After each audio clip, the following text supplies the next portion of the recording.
Quantos estão aí? Amém?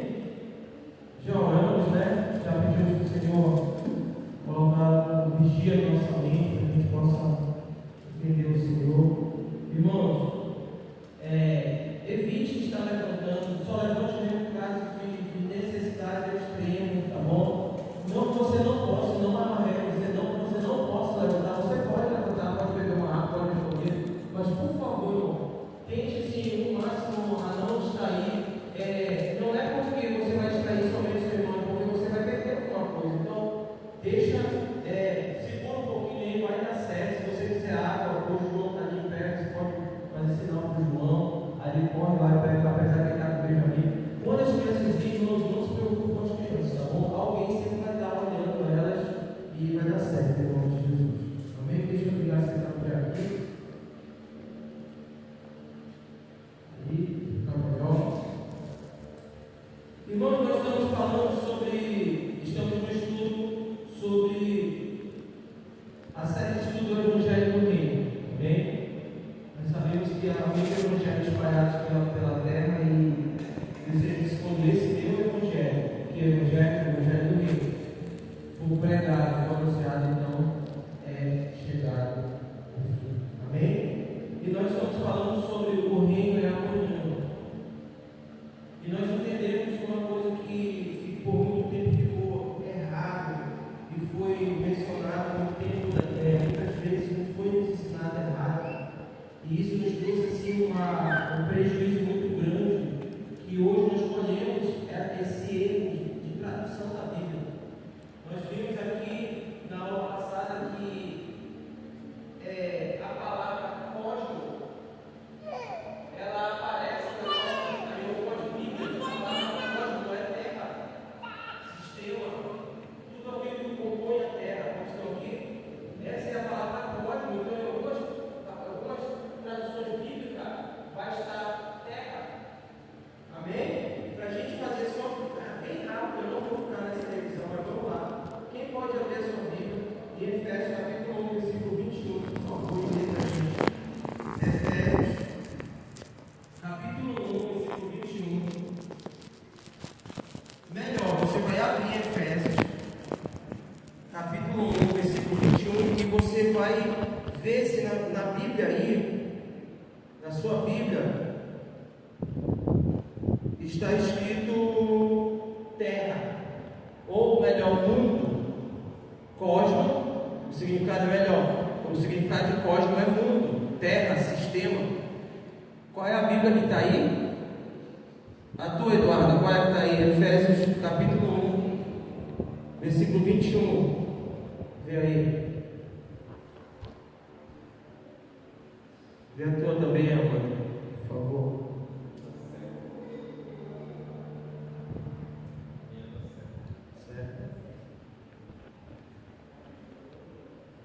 Amém? Você vai ver que há uma diferença muito significante que faz toda a diferença para a gente entender a palavra.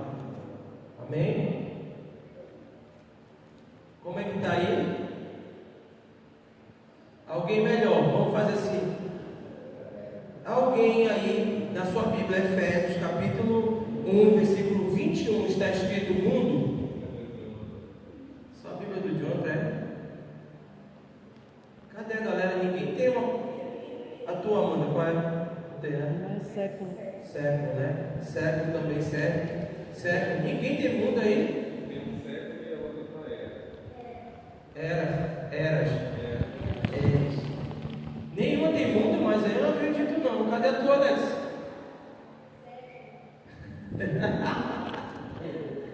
Século também? Só do John que é errado, né? Meu Deus. Amém? Mas século também. Não, século não vai encaixar, né? A gente tinha que encontrar a terra aí, pelo amor de Deus, o mundo, pelo amor de Deus. Vê aí. Contra aí, gente. Essa aí? Agora tu fala, né? Vai.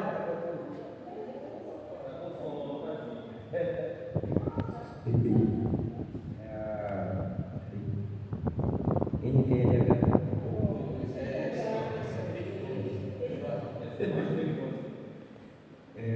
Cristo reina sobre todos os governos celestiais, autoridades, forças e poderes. Ele tem um título que está acima de todos os títulos das autoridades que existem neste mundo e no mundo que há de vir. Amém? Neste mundo e no mundo que há de. Então, quando nós olhamos para a tradução das nossas Bíblias, e eu quero até louvar ao Senhor que muitas Bíblias aqui não tem, mundo, porque essa foi a diferença.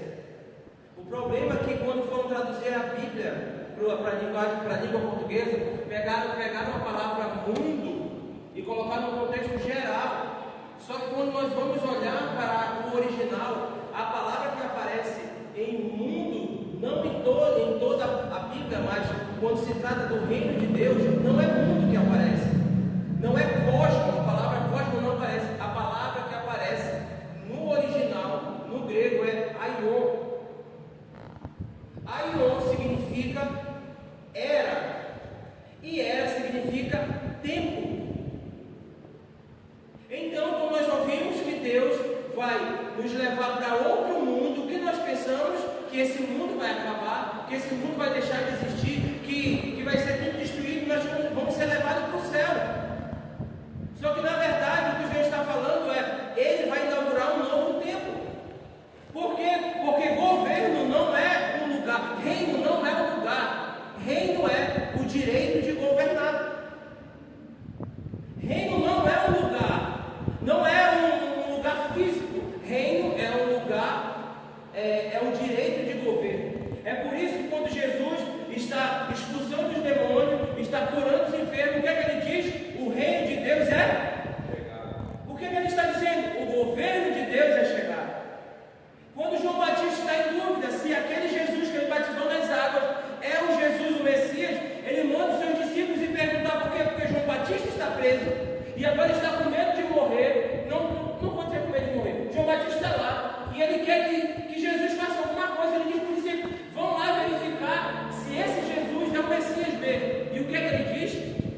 Quando os discípulos perguntam, ele diz: volta e diga para ele, volta e diz o que vocês estão vendo. Os cegos estão sendo tocados, curados, os enfermos estão sendo curados, a palavra está sendo proclamada, então é chegado o reino de Deus. O que ele está dando a resposta? O governo de Deus chegou. Quantos estão aqui? Então, no governo de Deus, o que acontece? O direito de governar. E aí ficava essa lacuna. Então, esse mundo, eu vou ser levado para o céu, porque esse mundo, afinal de contas, vai acabar. Não, na verdade, eu estou fazendo só um resumo do que a gente já estudou. Na verdade, essa era vai acabar. E uma nova era começa. E aonde é que termina? Aonde começou essa era, irmão? Aonde foi que começou essa era? Esse tempo, desde Gênesis. E aí se inaugura de fato essa era quando Jesus vem como Deus, homem na terra. E aonde ela termina? Quando Jesus retornar. Quando Jesus retornar, essa era que nós vivemos não vai existir mais. Aí se inaugura uma nova era, que é o reino de Deus amanhã, que é o reino de Deus por vir. Então, o que nós estamos fazendo hoje na terra? Experimentando aquilo que ainda vamos viver. Amém? Eu gosto de fazer isso, de fazer essa comparação. É como se fosse uma degustação de um prato principal. Você já viu alguém fazendo um bolo e você passa e consegue provar? Você diz: nossa, está muito bom. E aí você fica doido para quê? Para comer uma fatia daquele bolo quando for repartido, sim ou não? Então, o que nós estamos fazendo agora? Experimentando, como se fosse um aperitivo daquilo que nós vamos viver. Por quê? Porque aquilo que vamos viver é eterno. Então, o governo de Deus o reino de Deus é o governo dele, o direito de governar.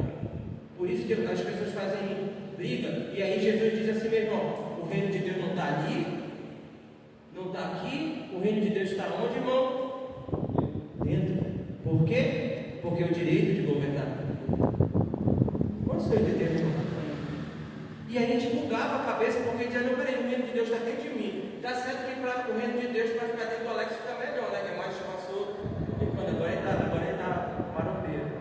Agora ele está ficando pior. Mas eu tenho um espaço maior. Mas as pessoas ficam, mas como o reino de Deus dentro de mim? É o reino de Deus dentro de nós, porque não é um lugar físico, é o direito dele governar. Quando eu me submeto ao processo de permitir ele dominar a minha vida, dele conduzir a minha vida, ele está reinando dentro de mim. Então eu pergunto, todo crente que vai ao domingo no culto, ele pode se dizer que ele está vivendo o reino, ou o reino está dentro dele? Não.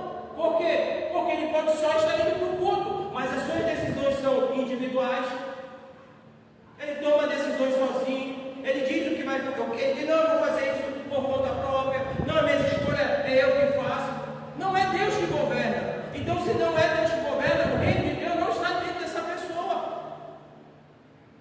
Ele pode estar dentro de uma igreja, mas não está dentro do reino, ou o reino não está dentro dele. Quantos estão aqui, irmão? Amém? Então, vamos lá.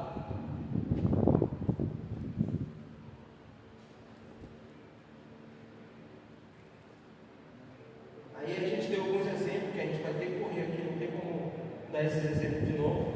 Mas eu até sugiro para quando você estiver estudando e ver que Jesus está falando claramente de reino. E quando ele está falando de reino, ele aparece a palavra mundo, você risca da sua Bíblia e coloca era. Porque não é mundo. Em alguns momentos a palavra mundo vai aparecer, a palavra cosmos no original vai aparecer, mas não é o contexto de reino. Toda vez que você lê no contexto de reino aparecer a palavra mundo na sua Bíblia, não é mundo, é era, é tempo. Quantos estão aqui? Então nós temos que ter, sabe, esse cuidado ao ler, ao entender a palavra, porque senão, irmão, nós vamos ficar perdidos, nós vamos ficar, sabe, distraídos, e aí vamos ficar naquilo, não, eu vou morar no céu. Eu não vou entrar nesse contexto agora porque nós estamos estudando sobre isso, vamos entender melhor, mas o Senhor vai vir para a terra. O que eu vou fazer no céu se o meu Senhor vai estar na terra? Quantos estão entendendo? Então, como é que Deus vai acabar com aquilo que ele criou? Que quando ele foi acabar, ele ia acabar com os homens, não ia acabar com a terra. E agora estou falando da terra, agora daquilo que a gente viu do cosmos.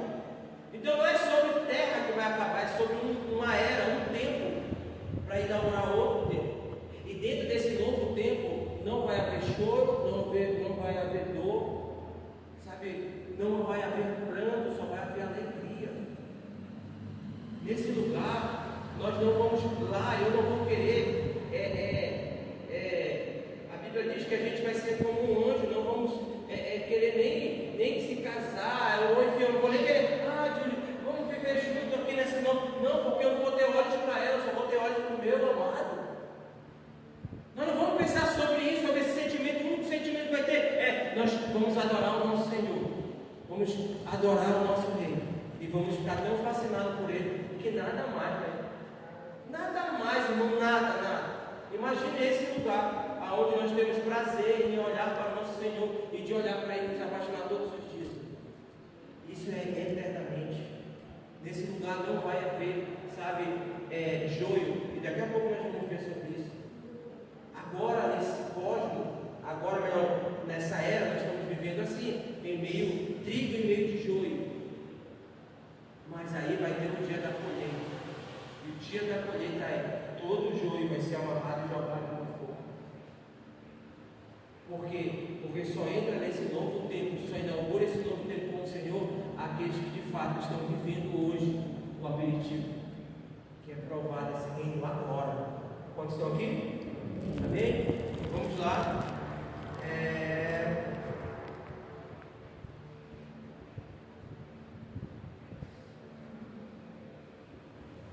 Deixa eu ver onde nós paramos. E para a gente poder dar continuidade, nós vamos entendendo essa era. Abra sua Bíblia em 2 Coríntios capítulo 4. Nós vamos entender essa era. Entende aí? Entendendo essa era. Na verdade, a gente falou isso na outra aula. Se você acompanhar aí, respeito, entendendo essa era. 2 Coríntios, foi bem pertinho de onde nós terminamos quarta-feira. 1 Coríntios, eu preciso que alguém leia. O microfone nem está nada no Alexa. Vai passar ali, Alexa.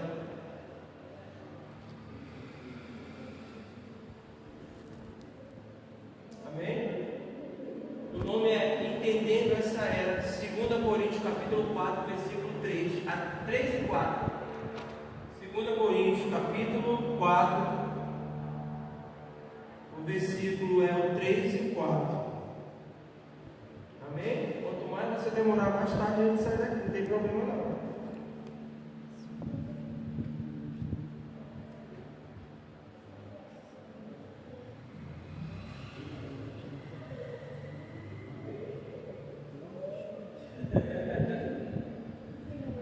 Vamos, ninguém vai ler, não? Olha, lê aí, tio. No microfone, tio.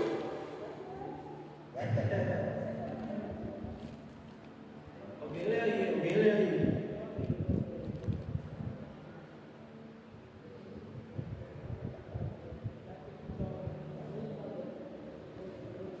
Vai, fácil. Isso. 3 e 4.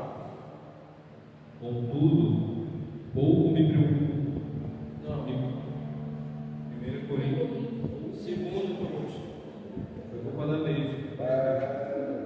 Leide me passou. Culpa da Eva. Leide passou aqui errado, aqui a porta. 3, 4.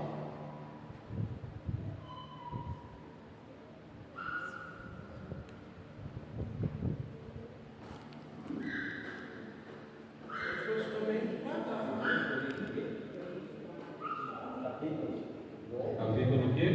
Capítulo 4, versículo 3 e 4. Contudo, se o nosso evangelho está encoberto, é para os que estão perecendo que está encoberto. O Deus desta era cegou o entendimento dos descrentes, para que não vejam a luz do evangelho da glória de Cristo, e que é a imagem de Deus. Amém? Observe uma coisa nesse texto. O apóstolo Paulo está nos dando duas chaves para compreender, para termos um entendimento sobre essa era. Paulo está nos dando duas chaves para que essa chave abra o entendimento, para que a gente entenda essa era. A primeira chave que Paulo vai dizer que essa era, eu lembro que eu estou falando desse tempo, essa era tem um Deus. Sim ou não? Só que Paulo está dizendo que esse Deus não é o nosso Deus. Olha o que está dizendo, versículo 4, capítulo 4, versículo 4. O Deus dessa era cegou o entendimento. Então, o apóstolo Paulo está dando a primeira chave do entendimento. Essa era tem um Deus. E o Deus dessa era, ele tem o domínio desse tempo. Pastor, agora eu estou entendendo. Quer dizer que o diabo, o Satanás, tem um domínio. É, o domínio, não o governo. Domínio é diferente de governo. Governo é uma coisa, domínio é outra. E o Deus desse século, Paulo está dizendo que ele é um Deus que se encaixa nesse século. E a segunda chave é o que é que ele tem feito, qual é a arma que ele tem usado. Só é eu continuar lendo o texto. O Deus dessa era cegou o entendimento. Então qual é a segunda chave que abre o nosso entendimento? Que o Deus desse século cegou o entendimento. Quantos estão aqui? Esse é o mal desta era. O Deus dessa era causa cegueira no entendimento. E agora você vai entender por que é tanta luta para a gente parar de estudar a palavra. Por que é tanta luta de nós enchermos uma casa, um lugar, um horário de uma reunião de ensino. Por quê? Porque o Deus desse século tem trabalhado, e ele tem trabalhado ferozmente, e eu posso dizer que dando um voo de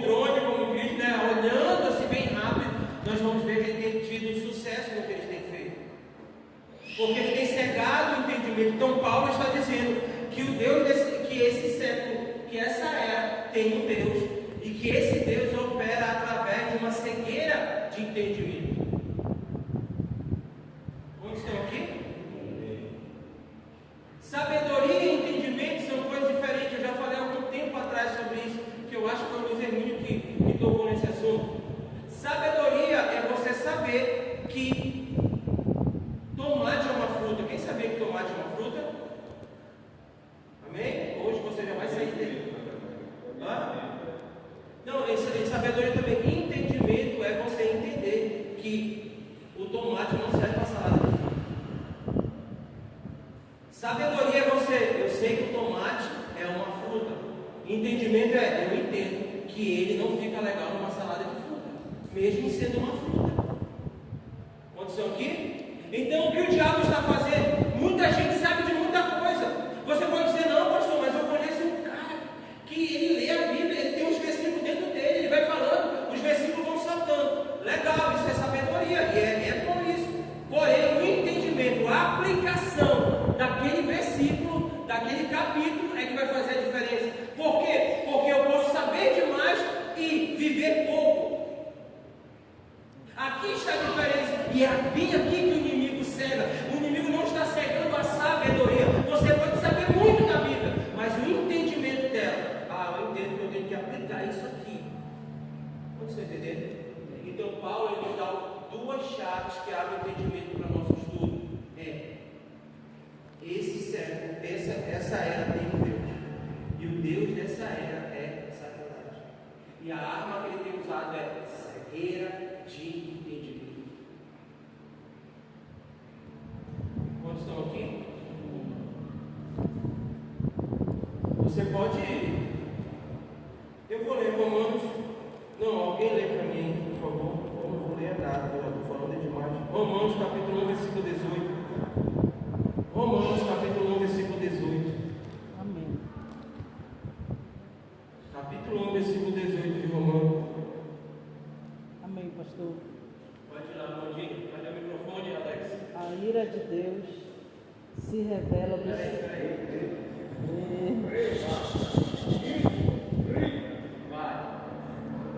A ira de Deus se revela do céu contra toda a impiedade e injustiça dos seres humanos.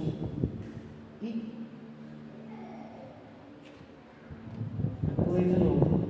A ira de Deus se revela do céu contra toda a impiedade e injustiça dos seres humanos que, por meio da sua injustiça, suprimem a verdade.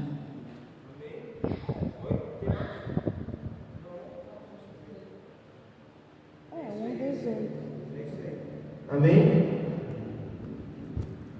Deu para entender? Portanto, a ira de Deus é revelada dos céus contra toda a impiedade e injustiça dos homens que suprimem a verdade pela injustiça. Preste atenção. O que faz com que os homens suprimam, detenham a verdade de Deus em injustiça? O que faz um homem pegar a verdade de Deus e deter ela, suprimir ela, sufocar ela, trazendo agora essa verdade como injustiça? O cara pega um versículo e ele consegue distorcer ele. O cara pega um versículo bíblico e ele consegue, irmão, de um versículo bíblico que não está falando nada sobre vestes e pregar sobre vestes. Ele consegue, clássico, irmão, não é puxando sardinha pro meu barco, mas um clássico, tatuagem é pecado. Por quê? Porque lá em Levítico está. Aí quando o camarada lê que não fazer corte no corpo em homenagem aos mortos, aos deuses, lá, irmãos, não existia maquininha, irmão, de tatuagem. Lá não existia, não era corte literal. As pessoas, os servos daqueles deuses, eles se cortavam para fazer homenagem aos deuses mortos. Só que, irmãos, consegue fazer o recorte dessa palavra e consegue colocar a goela abaixo na igreja. Por quê? Porque nesse mesmo contexto, em Levítico também, eu acho que é Levítico 20 ou é 21, está dizendo lá que o homem não pode tirar a barba. Então, peraí, fazer tatuagem também fala que não é para tirar a barba. Então, um homem que não tem tatuagem, mas tira a barba, vai para o inferno do mesmo jeito. É o mesmo. Vamos usar o contexto total. Sabe? Não, eu já vi pessoas falarem, não, encher a boca para dizer, tatuagem é pecado, mas fez, como é que é negócio definitivo? Pigmentação, né, dos lábios. E a tatuagem também, irmão. Você tatuou uma sobrancelha na sua cara e eu tatuou um beijo na sua boca. É a mesma coisa, irmão. Sendo que eu creio que uma tatuagem é mais bonita que uma sobrancelha tatuada. Eu acho, isso é. Depois é assim. Irmãos, não é sobre isso. Mas você consegue entender que ele suprime a verdade. É por isso que, eu já vou chegar lá, é por isso que existe, irmãos, igrejas que a pessoa não pode nem respirar, porque respirar é pecado. Estou brincando, né, irmão? Não é também, estou já exagerando. Irmãos, tem igreja que proíbe a galera de assistir televisão. Aí na casa do irmão não tem televisão, mas quando ele vai na casa dos parentes, aí não sai na frente da televisão. Por quê? Porque ele queria assistir uma televisão, mas a religião.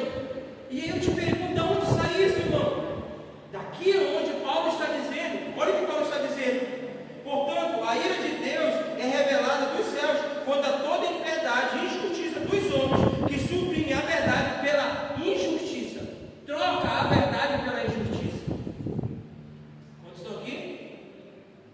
Uma vez, você sabe dessa passagem, Jesus está ali e traz uma mulher pecadora diante dele, foi pega em adultério, e eles vão usar Levítico para falar o que era para ser feito com aquela mulher teria que morrer apedrejada.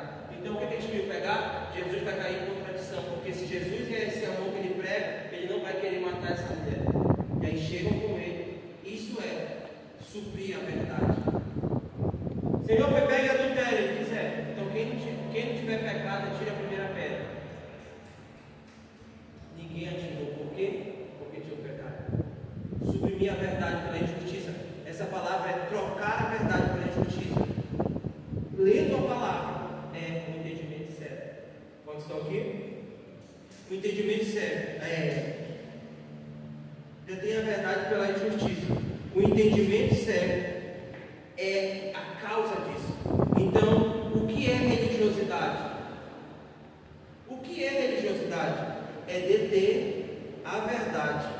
E por isso, e porque isso é feito? Por causa do entendimento que está certo. O que é religiosidade, irmão? É deter a verdade. É eu tentar encontrar um versículo bíblico para tentar, empurrar com ela abaixo aquilo que eu acho que é bom. Eu posso te dar um conselho, cara, olha, não usa bermuda não, tá? Bermuda, usa uma calça, fica melhor. Isso é um conselho, isso é uma ideia que eu estou te dando. Eu não posso dizer, Alex, varão, tu está usando bermuda. Tu sabia, varão, que tu não vai para o céu por causa dessa bermuda aí? Quantos já ouviram isso? Amém? Irmão, quando Jesus, quando a Bíblia está falando também lá nos primeiros livros da Bíblia, está falando que o homem não pode vestir, a mulher não pode vestir a roupa de um homem. A galera pensava que era calça, não existia calça, pelo amor de Deus, não era sobre isso, sabe por quê? Porque a mulher, quando estava no período menstrual, ela tinha que ser afastada do corpo, porque ela ali estava impura. E aí ela estava tirando as impurezas do corpo. Mas é isso mesmo que o período menstrual faz. As mulheres aí entendem mais do que eu, né? Lógico, que é esse processo de limpeza do corpo. E aí tinha uma lei que dizia: o homem não pode se aproximar, a mulher não pode se aproximar de ninguém. Então ela ficava isolada, não desprezada, até o seu período terminar. Quando terminava, ela ia até o sacerdote orava. Tinha todo um ritual, um processo para aquela mulher ser inserida de novo. Então, quando a Bíblia diz que a mulher não poderia vestir a roupa de homem, não está dizendo que a mulher não pode usar calça, estava dizendo que a mulher não poderia pegar a roupa, a túnica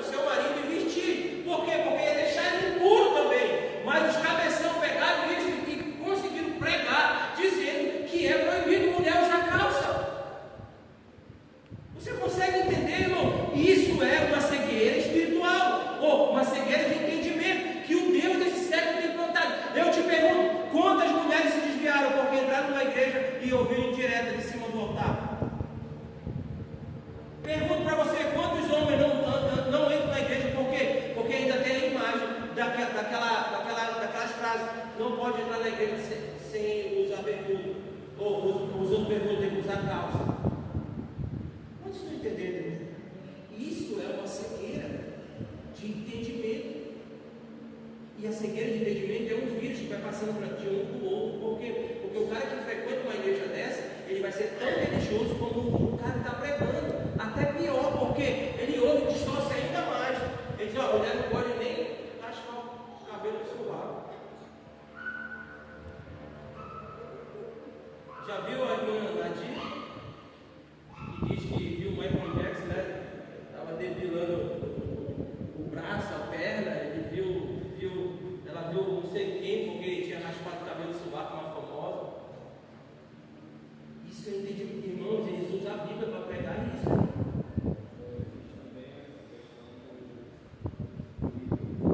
Sim. Daí, muito bom, muito bem colocado. Você sabia? Quantos sabem aqui a história do Hitler, que matou um monte de judeu? Quantos? Só 2, né? Vocês estudaram? Não sabe não, né? Não lembra da câmara de gás que botavam os judeus ali e matavam? Sabe disso não? Sabe o final do Chiquitito? Sabe, né? Pelo amor de Deus, você lembra? Sabe o que levou Hitler? Claro, o diabo fez isso, mas sabe o que levou Hitler a cometer aquilo? Foi uma tese que Martinho Lutero, o reformador da igreja, que hoje nós frequentamos porque ele foi o cara que bateu de frente com os religiosos, só que ele entendeu que os gentios, que são nós que não nascemos em Jerusalém, eram o substituto do povo de Jerusalém, o povo judeu que abandonou Deus. Sabe o que disse? A casa desses homens tem que ser queimada, eles têm que ser mortos. Uma vez Hitler leu isso, e Hitler botou em prática o seu plano: vou matar judeus. Te pergunto, essa era a ideia que Martinho Lutero queria? Ele queria matar de fato? Não, mas o entendimento cego fez com que Hitler praticasse isso, acreditando no nome de Deus. Você consegue entender, irmãos, o perigo que é? Irmãos, essa palavra aqui, com entendimento cego,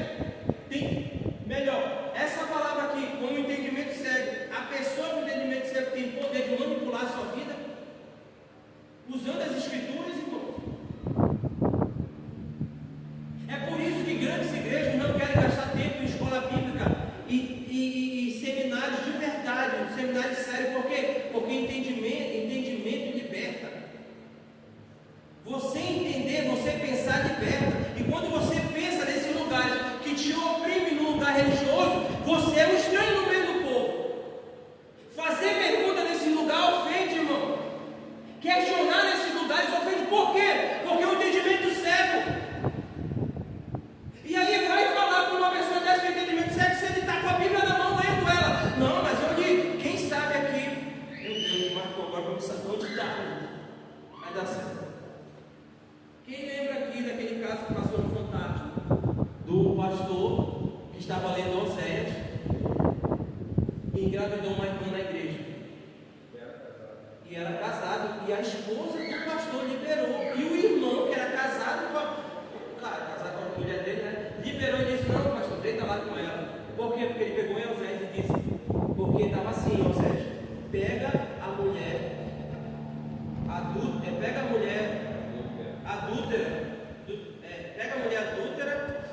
do teu irmão, né?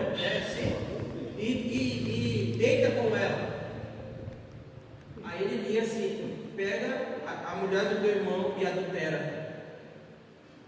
Era adúltera, ele dizia que era adultera. E irmão, procura isso no YouTube, você vai ver. E aí o repórter que lê para ele, está aqui assim entrevistando, mas irmão, como foi isso? Ele disse: não, eu olhei em Oséias, eu obedeci, eu ouvi a voz do Senhor dizendo que era para me deitar com a mulher do meu irmão e adulterar com ela. Aí ele ainda faz assim, veja o vídeo, ele faz assim, ó, ele pega a Bíblia, ele lê o repórter, está aqui Oséias, não sei o que, aí ele faz assim com o repórter.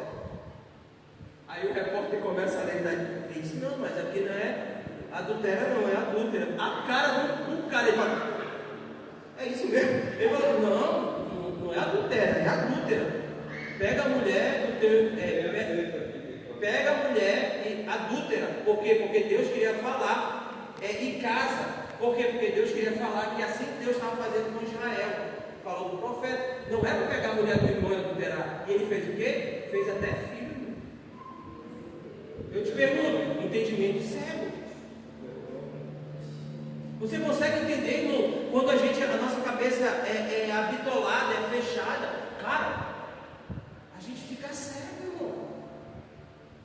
Quantos estão aqui? Vamos lá, senão a gente não sai daqui. Então, olha, vamos considerar a questão do pecado. Presta atenção, nós precisamos considerar a questão do pecado. Se você quiser anotar alguma coisa, a gente vai voltar e você anota. Presta atenção, por favor. Consideramos a questão do pecado. O pecado, primeiro, ele é religioso.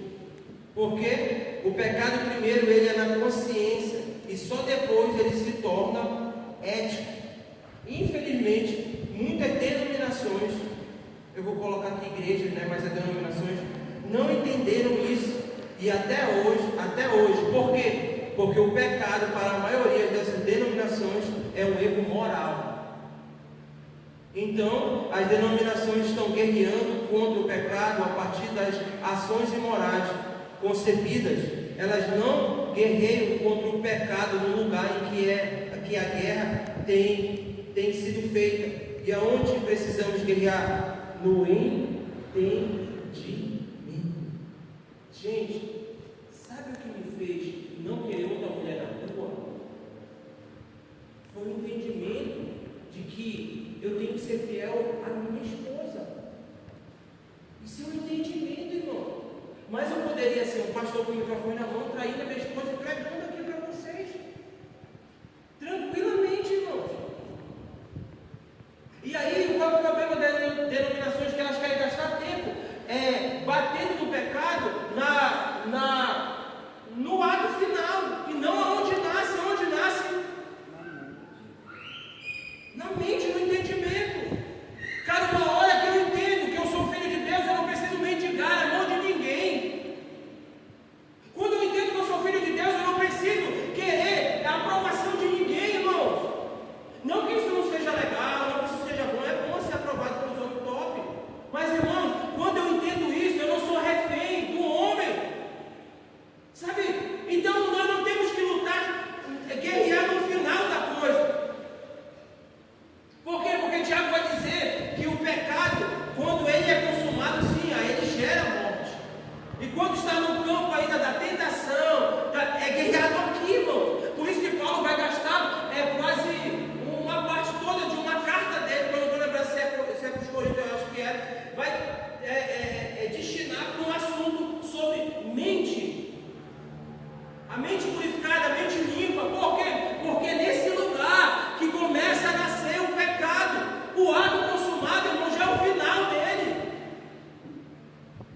Já é o final do pecado. A gente quer pegar o fim e tentar. É por isso, irmão, que gastamos tanto tempo tentando discipular pessoas para não pecar, dizendo: olha, você não pode pecar, porque se você pecar, você vai para o inferno. E a galera ficou com medo do que? De ir para o inferno. Quando o meu entendimento o pecado me distancia de Deus, e eu longe de Deus, eu não vou viver com Ele para a eternidade. Então eu não tenho medo de ir para o inferno, eu tenho medo de não viver com Deus a eternidade. Faz a diferença, irmão. Por quê? Porque quando eu luto contra o pecado, a partir do momento da queda, o que eu estou fazendo? Eu estou tentando ser um religioso. E é por isso que nós vemos tanto escândalo nas igrejas. Tem mais, irmãos, tem escândalos hoje grandes numa igreja, que eu não vou falar o nome, mas que separou por muito tempo homem de mulher. No culto, mulher fica no canto, homem fica no outro. Sabe por quê? Para que não tivesse atração. Começou os pecados a acontecer. Por quê? Porque não é sobre isso e não mudar aqui, irmão. O que Paulo fala em Romanos capítulo 12, do versículo 2, que a gente, para a gente passar, que é para a gente mudar a nossa mente. Por quê? Porque uma hora que a chave muda, irmão, já era. Uma hora que a chavezinha vira aqui, já foi, irmão. Uma hora que eu entendo, opa! Então Paulo, ao caminho de Damasco, o que Paulo estava fazendo? Sendo religioso, suprimindo a verdade pela injustiça. Qual é a verdade? Eu tenho que defender Deus, e eu tenho que matar quem fala de Cristo. E o que ele foi fazer? No caminho para Damasco, ele ia cartas. para prender e até levar para a morte. O que acontece? No caminho, a sua mente é afetada. E aí Deus fala, a voz do Senhor fala com ele, Cristo fala com ele: Saulo, Saulo, por que tu me persegue? Irmãos, depois de Cristo, o maior pregador de toda a Bíblia se chama Apóstolo Paulo. Por quê? Porque naquele dia, no encontro de Damasco, ele entendeu que a igreja do Senhor é o próprio Jesus. Por quê? Porque ele ouve o Senhor falar: Saulo, Saulo, por que tu me persegue? Saulo não estava perseguindo Jesus. Saulo estava perseguindo a igreja, mas naquele dia ele entendeu. E é por isso que ele deu a sua vida pela igreja. Porque dando a vida pela igreja, estava dando a vida por Cristo. Sabe, o homem que é afetado pelo caminho, ele muda. Não a sua aparência, não a sua veste, ainda que seja consequência, isso vai acontecer. Eu me lembro que ano passado, lá em Cuiabá, falando com a profetisa Roberta, esposa do apóstolo Paralim, e aí eu fui mostrar uma foto, irmão, que eu tenho, eu acho que está tendo no meu celular, que eu estou com uma Bíblia desse tamanho, uma gravata que era maior do que 5 dedos assim, e o busto estava assim, ó. Só faltava aquele molho de chave para ficar igualzinho um porteiro de igreja. E aí eu fui mostrar para ela lá na hora do almoço. Aí eu fui mostrar: olha aqui, profetisa, como eu era. Aí ela olhou para a foto, olhou para mim. Aí ela falou assim: agora entendi o porquê da tatuagem. Ela só falou assim: agora entendi o porquê da tatuagem. Sabe o que ela quer dizer? Deus teve que quebrar um religioso que tinha permitido. Porque quantas das vezes eu não falei que tatuagem era do diabo? Quantas das vezes eu não bati sobre isso? Quantas vezes eu falei que subir de bermuda não era pecado? Sabe, isso era fragmento de um religioso que ainda estava dentro de mim. Por quê? Entendimento cego. Aconteceu aqui? Vamos continuar. Está dando para entender, irmãos? Então, o que é religiosidade? É deter, suprir a verdade. É suprimir a verdade. E por que isso é feito? Por causa do entendimento que está cego. Qual é a principal manifestação da influência satânica do mal nessa era? Pensando nisso, irmão, vamos pensar comigo, tá? Olha a pergunta que eu vou fazer: se você acertar, você ganha R$5 de coxinha. Te prepara aí, Amanda, que a Amanda às vezes ela acerta. Não sei se ela chuta e acerta ou ela se acerta. Enfim, vai lá, te ajeita. Olha a pergunta: qual é a principal manifestação da influência satânica e do mal nessa era? Tempo. Vou repetir a pergunta. Qual é a principal manifestação da influência satânica do mal nesta era? Distração. Vai lá. Ela também respondeu: não. Mais 3 para responder. Mais 3.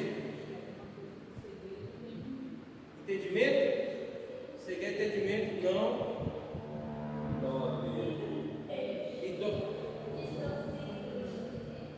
Não, mais um. Suprir a verdade, quase. Olha, isso bateu muito na trave. A gente pode até dizer que ele ganhou R$2 de coxinha. É a Meu Deus. Não. Eu ganhei doida para comer coxinha. Qual é a principal manifestação da influência satânica nessa era, irmão? É a religiosidade. A religiosidade é uma praga. Um homem religioso, ele é pior do que um homem mundano. O homem religioso, ele acha que ele está com a chave do céu e a chave do inferno. Ele abre quando ele quer a porta do inferno e empurra quem ele quer para lá.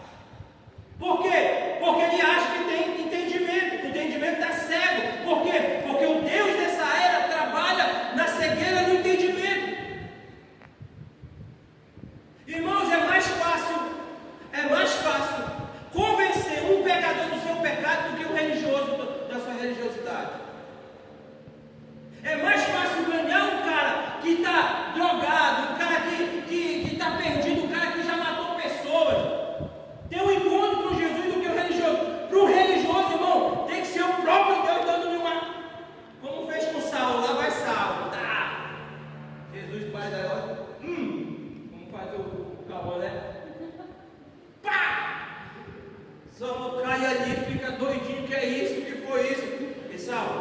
Por que tu está me perseguindo? Quem é o Senhor? E aí ele diz, vamos para ali que nós vamos ter uma conversa de 3 dias. E naquele lugar, Paulo é afetado. E aí, irmãos, presta atenção, automaticamente os seus olhos ficam cegos. Por quê? Porque o Senhor estava revelando quem era Saulo para ele mesmo. Porque eu tenho que ler a Bíblia e orar para que Deus me mostre o quanto nós somos falhos e pecadores. E quanto mais eu me aproximo de Deus, mais eu vou ver que eu sou falho e pecador. E mais eu vou entender que eu preciso do amor e do perdão dele. E aí, quanto mais eu vou me aproximando do Senhor e vou entendendo isso, mais eu vou ficando parecido com ele. Até o ponto de começar a estar tão misturado com ele que já é. Aí eu te pergunto, isso parte de uma inteligência natural? Não. Isso parte de uma clareza de entendimento. Por isso que é luz na mente e fogo no coração. Tem igrejas que pregam muito e a galera vive com luz na mente, mas são apagadas. Tem outras que são avivadas, a chama está no coração, mas o entendimento é cego. Sabe, ensina a andar em equilíbrio, luz na mente, fogo no coração. Já é, irmão, alguém que tem os olhos da mente abertos para o Evangelho e queima no coração de amor, já era. O que é que o Senhor faz no caminho de Emaús? Está indo 2 homens decepcionados, porque afinal de contas, eles tinham entendimento do reino errado. Eles pensavam que o reino era um rei que viria para a terra e ia governar naquele momento. Eles não estavam tão errados, eles só estavam errados na era. Eles estavam errados no tempo. Então Jesus vem, o rei dele está crucificado, agora morreu e foi sepultado, eles estão indo embora. O próprio Senhor vai no caminho conversando com ele. E o que é que eles dizem?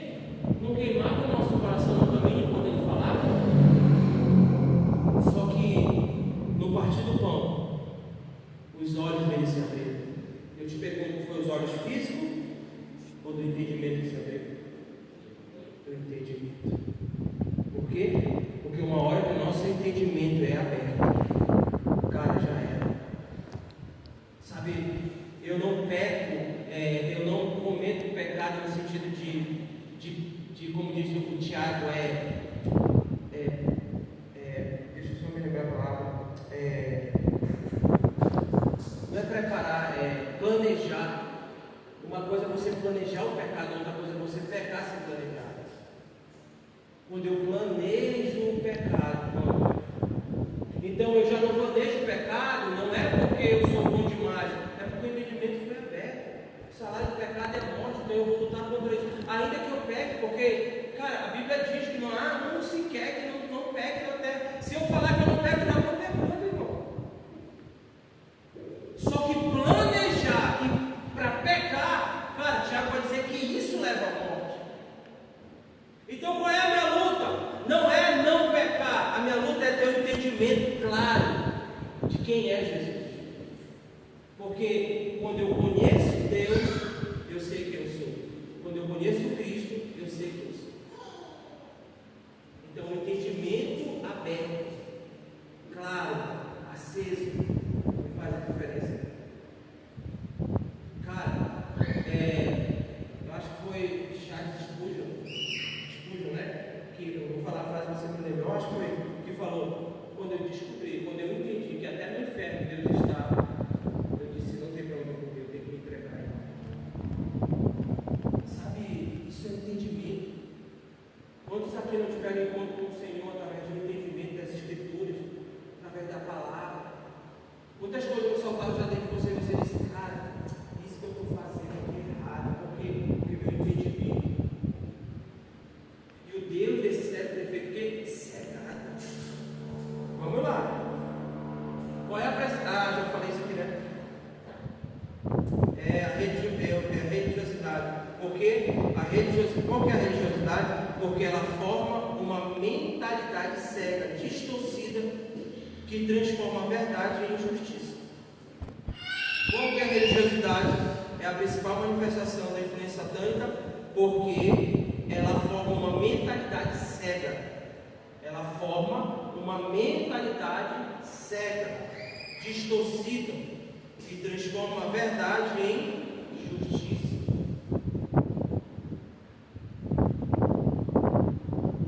Quantos estão aqui, irmãos, mesmo de verdade? Amém? Deixa eu ver se falta muita coisa. Não, a gente está cedo, não falta muita coisa, então vamos dar o direito de não estar anotado aqui, mas que a gente entender um pouco. A religiosidade é a forma. Peraí. Por que a religiosidade? Porque ela ela forma uma mentalidade cega, tá? Distorcida, que transforma a verdade em injustiça. Porque ela forma uma mentalidade cega, distorcida, que transforma a verdade em injustiça. Cara, não está aqui na aula com a P, ele não falou isso, mas me saltou. Isso é o meu entendimento. Distorce, que transforma a verdade em injustiça. Injustiça.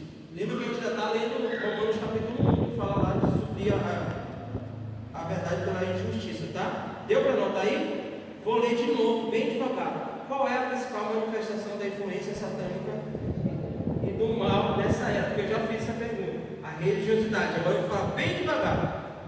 E por que a religiosidade? Outra pergunta. Resposta é: porque ela forma uma mentalidade cega, distorcida, que transforma a verdade em injustiça. Deu para anotar agora? Deu, Gilson? Pelo amor de Deus. Vamos lá, quer ver um clássico aqui? Satanás, ele não está no estudo, mas eu vou ter que fazer isso aqui, vou ter que ler. Abra sua Bíblia, por favor, em Gênesis.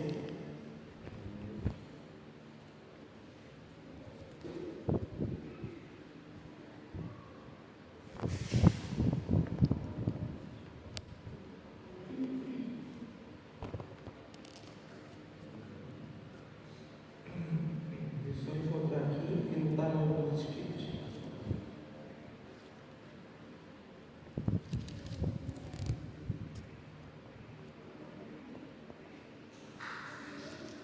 Tá? Vamos lá procurar junto comigo, capítulo 2 de Gênesis.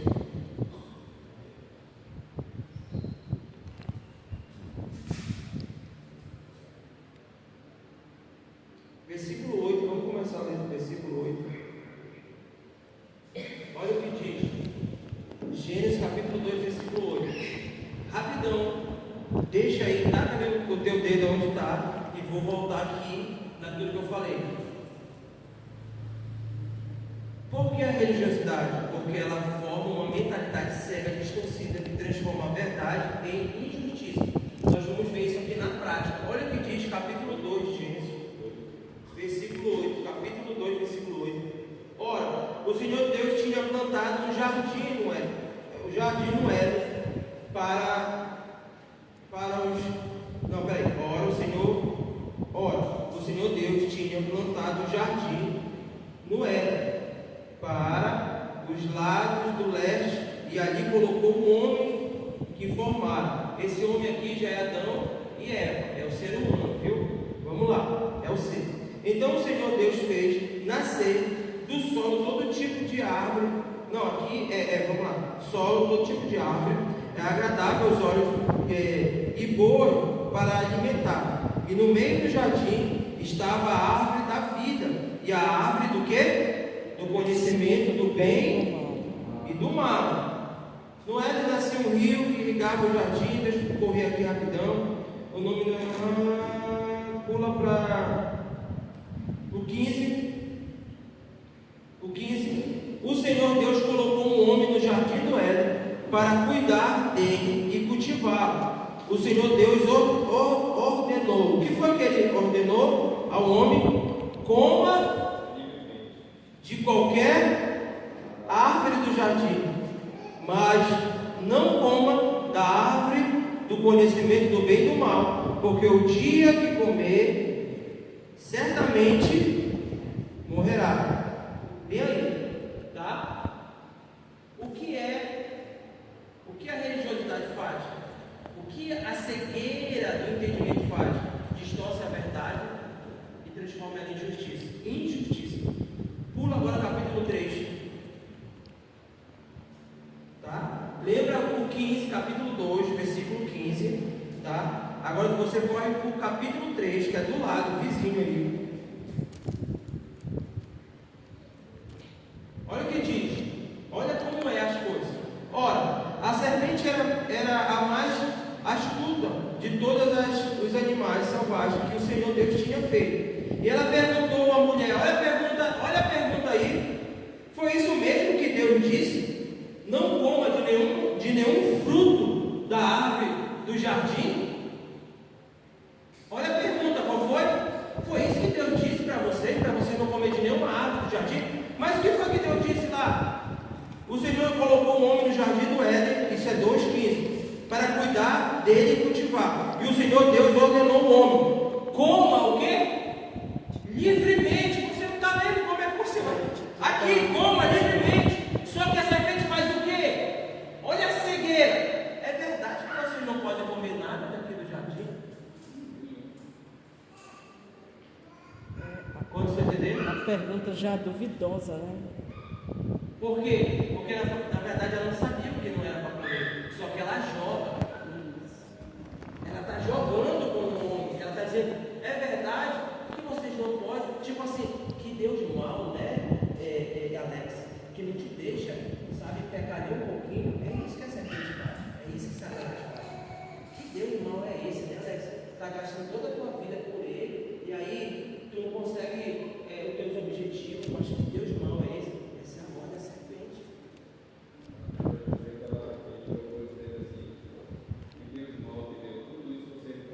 Sim, que Deus mal que deu. Aí olha a conversa, vamos lá, porque o que é religiosidade? É distorcer a verdade e implantar a injustiça. Olha lá, vamos lá, olha a conversa. Isso aqui não está no estudo, mas é bom a gente pensar sobre isso. Aí olha a resposta da mulher. A mulher respondeu à mulher serpente: podemos comer do fruto da árvore do jardim, mas Deus disse: não coma do fruto da árvore que está no meio do jardim, nem toque. Vai no 17 ler, por favor, para mim, por favor. Leia aí, 17. Versículo 17, capítulo 2, versículo 17. Leia aí, por favor. Mas da árvore do conhecimento de Finalmente declarou ao homem: visto que você deu ouvidos à sua mulher. Não, é o 2,17. Presta atenção, olha, rapidão. Eu vou ler o 3, pega o microfone, olha. Isso aí vai ser bom. Presta atenção. Nós vamos fazer uma dinâmica, você vai encontrar se está tudo certo nas duas falas. Presta atenção. Vamos lá. O Ellison vai ler o capítulo 2, versículo 17. Vai lá, Ellison.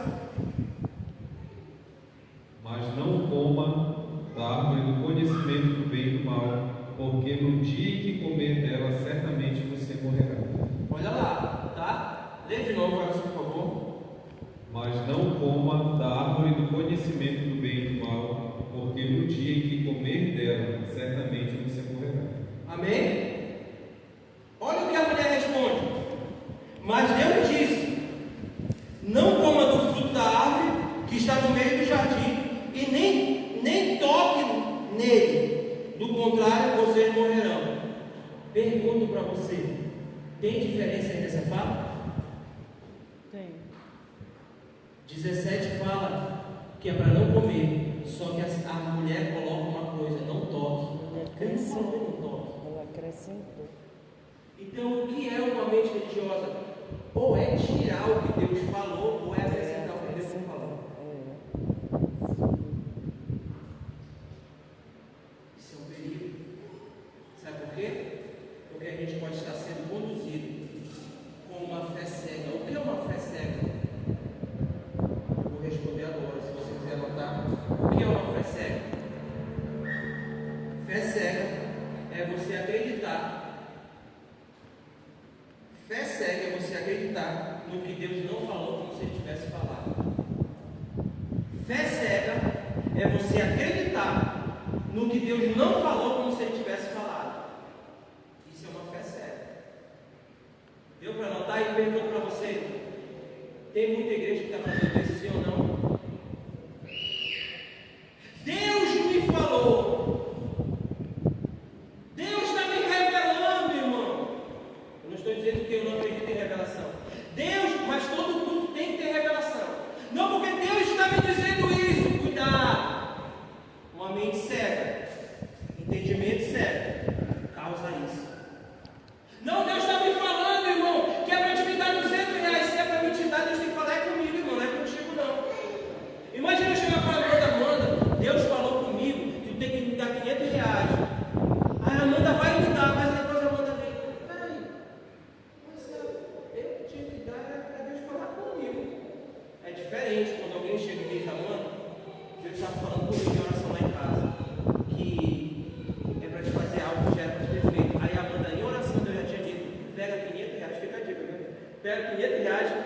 profeta na vida do pastor Flávio, na vida de outra pessoa. E aí só confirma o que Deus já tinha falado. Você consegue entender, irmãos, o perigo disso? Que tem um monte de gente colocando, acrescentando o que Deus não falou. Então, o que é uma mente cega? É acrescentar o que Deus não falou como se Ele tivesse falado, ou retirar o que Deus falou como se Ele não tivesse falado. Quantos estão aqui? Então, eu tenho que ter cuidado, porque isso forma um religioso dentro de mim.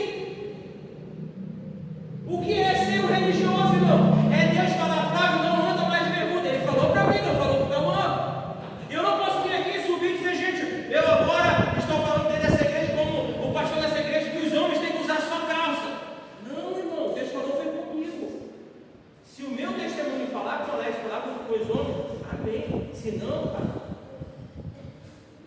é comigo a parada. Mas olha a conversa da serpente, vocês não podem, né, comer isso. Aí, para melhorar a pregação, Eva acrescenta mais coisa, né? Eva, por quê? Porque o religioso sempre quer ser santo demais.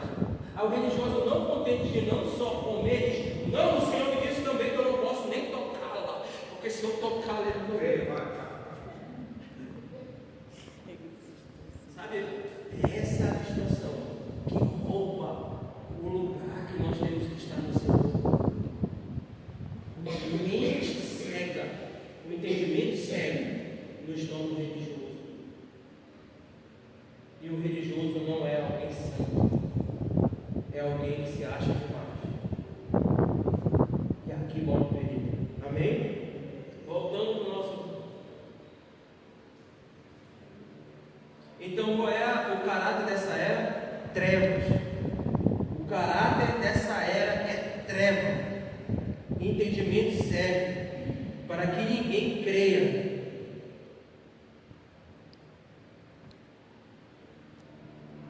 Amém?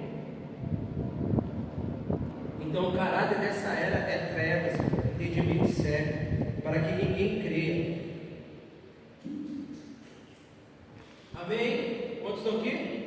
Então, o que acontece quando nos falta a luz do entendimento, mas fazemos culto? O que acontece com a gente, com alguém que não tem luz na mente, mas faz culto? Fazem culto? Nos tornamos religiosos idólatras. Alguém que não tem entendimento, mas faz culto, se torna um religioso idólatra. Ele acha que só a igreja dele é a perfeita, ele acha que a doutrina dele é a perfeita, que nenhuma igreja se encaixa no padrão de Deus, a não ser. Isso é idolatria, irmão. Isso é idolatria. Não, que só a minha igreja que é perfeita, a minha igreja é assim. Não, mas aí você se torna um idólatra. Por quê? Porque faz tudo sem entendimento. Então, olha o que Romanos 12 diz. Você não precisa abrir, não está no estudo também, mas já vamos acabar. Romanos 12. Na verdade, 12:1. Portanto, irmãos, rogo pela misericórdia de Deus que se ofereçam em sacrifício vivo, santo e agradável a Deus. Este é o culto racional de vocês. Não se amolde ao padrão deste mundo, mas transforme-se pela renovação da sua mente, para que sejam capazes de experimentar e comprovar a boa, a perfeita e a agradável vontade de Deus. Quantos estão aqui? Amém. Então, Paulo está dizendo, eu peço a vocês, como pai de vocês, eu estou rogando, eu estou pedindo, eu estou implorando para vocês que, pela misericórdia de Deus, que vocês se esforcem, se ofereçam em sacrifício vivo, santo e agradável ao Senhor. O que é um sacrifício vivo, irmão? O que é se entregar como sacrifício? É dizer, Senhor, minha vida é tua, mas Paulo vai dizer de que forma fazer isso, porque eu posso aqui me entregar e dizer, Senhor, minha vida é tua, e está com o entendimento cego, e eu me torno o que mais? Um religioso fabricado pelo diabo. O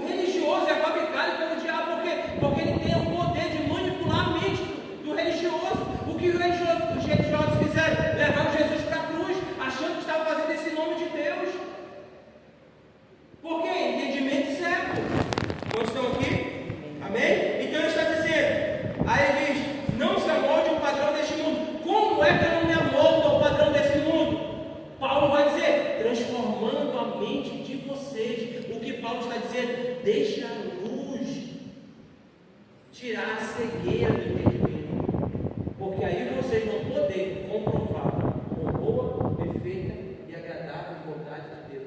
Eu pergunto, se nós temos dificuldade de entender qual é a vontade de Deus, significa que falta luz na nossa mente, no nosso entendimento. Porque uma hora da nossa mente está iluminada, a gente se oferece como sacrifício. Sabe que Paulo diz? Ninguém tira a minha vida. O que é que ele diz? Sou eu a... Quem deu foi o João Batista. Ninguém tira a minha vida. Sou eu a quem dou. Eu me entrego como sacrifício. Por quê? Porque a minha mente foi afetada. Sabe por que é difícil a gente se entregar? Por falta de iluminação na nossa mente. Nosso entendimento ainda é cego ou opaco. Precisa de luz na nossa mente. Quantos estão aqui? Amém? Estamos indo para o final já, tá? Já vamos terminar. Chegou lá. Ixi, estou no horário. Deu para entender até aí? Então, anote. Entendendo a era por vir. Anote aí. Entendendo a era por vir.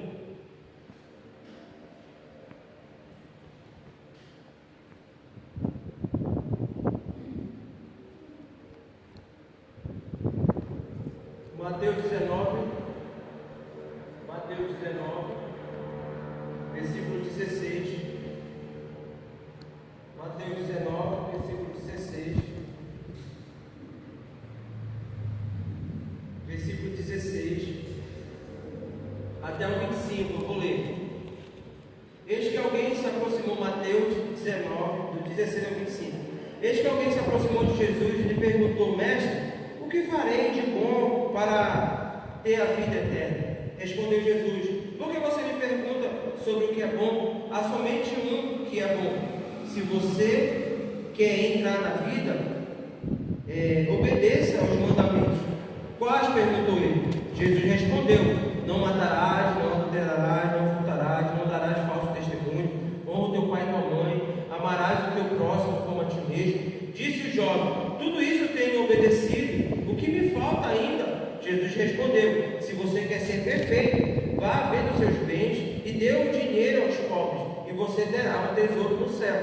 Depois venha e siga-me. Ouvindo isso, o jovem afastou-se triste, porque tinha muita riqueza. Então Jesus disse ao discípulo: digo a verdade, dificilmente um rico entrará no reino dos céus. E digo ainda, é mais fácil passar um camelo pelo fundo de uma agulha do que um rico entrar no reino de Deus. Ao ouvir isso, os discípulos, até aqui, cadê ele? E ao ouvir isso, os discípulos ficaram, perplexos e perguntaram: neste caso, quem pode ser salvo? Até aí, entendendo a era por vir. Primeira coisa que precisamos observar: que o reino de Deus, a salvação, a vida eterna, elas estão expressas, elas são expressões sinônimas. Ou seja, ainda que elas não sejam a mesma coisa, elas estão intimamente ligadas, que não tem como descolá-las, porque tem algumas linhas teológicas que defendem que é possível ser salvo e não viver o reino, ser salvo e não manifestar o reino. Tem pessoas que pregam assim, uma pessoa pode ser salva e não viver o reino de Deus. Tem teologias, algumas crenças que pregam que dá para ser salvo, mas não viver o reino. Aqui nessa conversa nós vamos ver que Jesus não faz distinção disso. Por quê? Porque é impossível alguém ser salvo e não viver o reino. É impossível alguém não ser salvo e não manifestar o reino de Deus. Como vocês estão entendendo? Vamos lá, para você entender melhor. Então, o que estamos vendo aqui na conversa de Jesus com o jovem rico é que Jesus está falando com o jovem. Ele está falando de uma realidade da era do porvir a respeito da salvação e do reino de Deus e da vida eterna. O bate-papo aqui de Jesus é para você, eu estou adiantando já o estudo, para você entrar lá, você tem que viver aqui. Por quê? Porque qual é a conversa do jovem? O que eu posso fazer para herdar a vida eterna? Jesus já falando e pontuando, ele disse: isso eu já faço. Só que o jovem sabia lá dentro que faltava alguma coisa. ele faz uma pergunta para Jesus. É bom fazer pergunta para Jesus, é muito bom. E o Jó diz: tudo isso eu cumpro, mas o que ainda me falta? Ele diz: falta mais uma coisa. Pega tudo que tu tem e vem e dá aos pobres. Ele não disse assim: vende tudo que tu pega, tudo que tu tem e deposita no meu ministério. Não, ele disse: pega tudo, dá aos pobres e depois me siga. Sabe, o que Jesus estava falando para aquele jovem era: você quer viver a eternidade? Porque a conversa do jovem era: o que é que eu faço para herdar a vida eterna? Jesus estava dizendo: viva o meu reino agora, para te desfrutar dessa vida eterna. Então, o reino de Deus, que é o governo dele, o direito de governar, ele reina agora nas nossas vidas, para que a gente possa desfrutar dessa era que está por vir. Nós vivemos dessa era olhando para frente. O que Jesus estava falando, descolando ele dessa era, dizendo: não te apega nessas coisas. Larga isso. O problema dessa geração é que nós estamos segurando tudo isso com mão forte. O pai da fé, que é Abraão, o nosso pai da fé, que é Abraão, nos ensinou a viver em tendas. Por quê? Porque ele vivia em tendas, ele não queria um lugar fixo aqui. Ele queria estar com o Senhor. Então o que ele fazia, irmão? Ele não queria se apegar a essas coisas. Pastor, então viver como um pobre dar o reino do céu? Não, eu posso dar tudo e ter um coração egoísta ainda. Eu posso ser tão rico, que eu posso ser tão pobre que a única coisa que eu tenho é dinheiro. Sabia que tem gente que é tão pobre que a única coisa que eles têm são dinheiro? Que não é sobre isso. O que Jesus estava falando é: larga a mão disso aqui. Vem viver comigo. Vem desfrutar comigo. Você experimenta agora o que você vai desfrutar lá. O que nós estamos fazendo hoje aqui, irmão, é desfrutar do que a gente vai viver a eternidade. O que é vir para o culto, o que é estar em comunhão, o que é sentar à mesa, o que é expor o nosso coração, é participar e desfrutar de uma coisa que nós vamos viver a eternidade. E agora, irmãos, não é possível a gente querer a eternidade segurando as coisas com mão forte. Por isso que Jesus cutucou em dinheiro, irmão, porque era aquilo que movia o coração dele. Se fosse outra coisa, ele ia colocar certinho aonde. Só que era a riqueza que prendia aquele homem. Aquele homem sabia: eu estou um grande religioso, estou certinho no que eu estou fazendo, mas eu sei que lá dentro me falta uma coisa. E aí Jesus responde o que fala: larga a mão disso aí. Ainda que tu compra todo esse requisito aqui, tu está seguro nessas coisas. Pergunta nessa noite: é o que ainda nos segura, que nos impede de mergulhar nesse rio do Senhor? O que ainda nos faz segurar com a mão forte?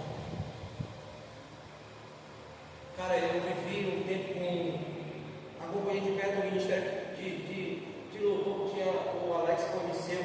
Tinha um potencial muito grande para ser hoje os caras tocando o Pará e até o Brasil, aqueles meninos de Belém. A maioria deles, 80% estão desviados.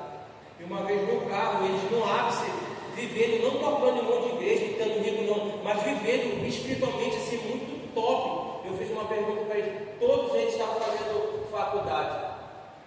E quando eu fiz a pergunta dentro do carro para eles, uma das irmãs me interrompeu, não deixa nem eu terminar. Quando eu falei: e se Deus pedir para vocês a universidade, a faculdade de vocês? Na hora ela falou: pastor, mas Deus não vai fazer isso. Alguns se perderam dentro da faculdade. Hoje não existe mais o ministério de Deus. Hoje, dos 7, eu acho que 2 estão na igreja. O restante desviado. Por quê?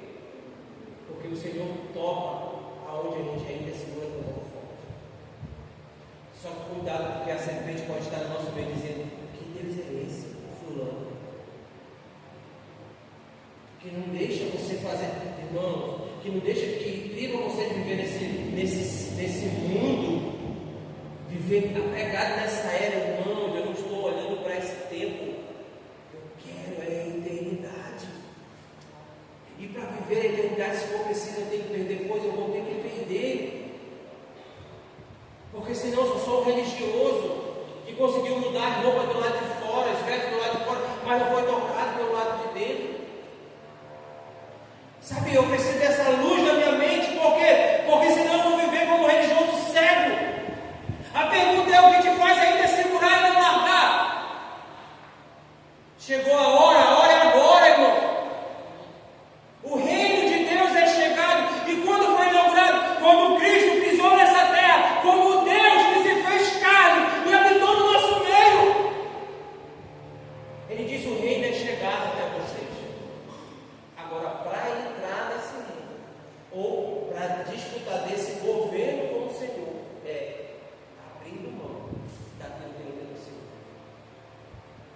para aquele jovem rico, foi abrir mão da sua riqueza.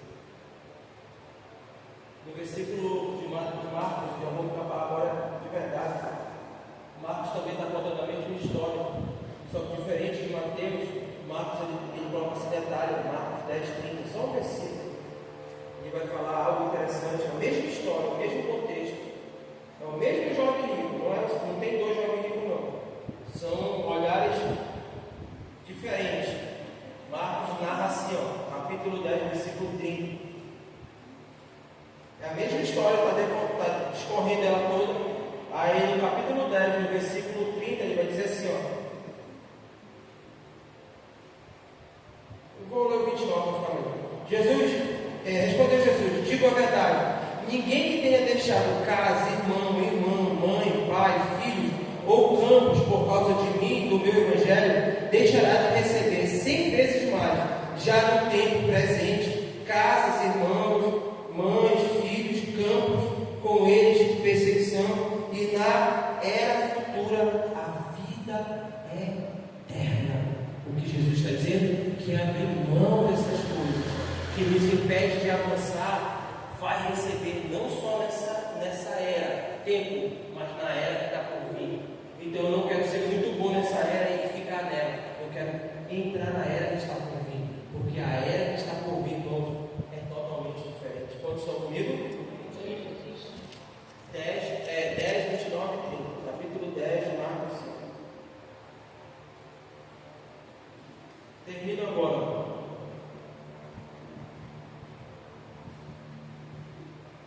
Então, observe que Jesus está atrelando, criando um vínculo para a experiência do reino da vida eterna e da salvação futura e da eternidade. O que Jesus está falando aqui, eu já falei agora em Marcos 10, 30, que só vai desfrutar disso lá quem já experimenta isso aqui. Então, quem é que experimenta? Então, quem é que experimenta disso aqui? Quem abre mão do seu próprio recursos e da sua vida para ser alcançado pela graça de Deus. Amém? Bem rápido, nós veremos a diferença dessa era para a era por vir. E aqui eu acabo. Falando isso aqui eu termino. Bota assim aí anotado. Diferença dessa era para a era do porvir. Bota assim. Diferença desta era para a era do porvir. Amém? A diferença desta era para a era do porvir. Já estou terminando de verdade mesmo. Primeiro, nesta era, a morte. Na era do porvir, a vida. Nesta era, a morte. Na era do porvir, a vida. Segundo, 9:4, já vou terminar. 9:10. Segundo, primeiro, nesta era, a morte. Na era porvir, a vida. Segundo, nesta era, o justo e perverso estão misturados. Nessa era, justos e perversos estão misturados, ou seja, vivem juntos. Na era do porvir, toda maldade, pecado e os perversos serão destruídos. Nesta era, os justos e perversos estão misturados. Na era do porvir, toda maldade e pecado e os perversos serão destruídos. Quantos estão aqui? Nós não vamos ler, mas só nós. Mateus 13, só nós não vamos ler para ganhar tempo. Mateus 13, versículo 36 ao 43. Mateus 13. Nesta era, o justo e perverso estão misturados. Na era por fim, toda maldade, pecado e os perversos serão destruídos. Mateus 13, 36 ao 43, tá? Você não precisa ler, leia na sua casa, mas leia mesmo para você entender. Fique em pé no seu lugar. 36 ao 43. 3 de meia, 4, 3. E o último, eu era para me falar e falar para você levantar, né? O último, nesta era, Satanás domina. Na era por vir, Satanás e toda injustiça será destruída. Agora ele domina, mas na era por vir, Satanás e toda injustiça será destruída. Fique em pé no seu lugar. Espero que você tenha absorvido algo. E que o Senhor tenha falado com você também, assim como falou comigo. Amém?